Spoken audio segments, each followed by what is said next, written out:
Because today is Papa's 16th.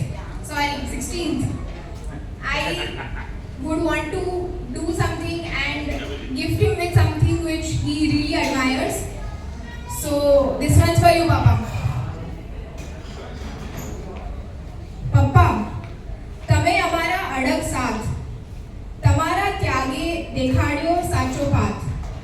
ડર લાગે ત્યારે આપ્યો પ્રેમનો હાથ, તમારા શબ્દે ઉગે આશાની પ્રભાત.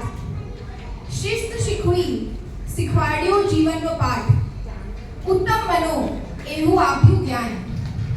હંમેશા આપનાર નિસ્વાર્થી ને ઉદાર, તમે જેવા છો તેના બદલ દિલથી આભાર.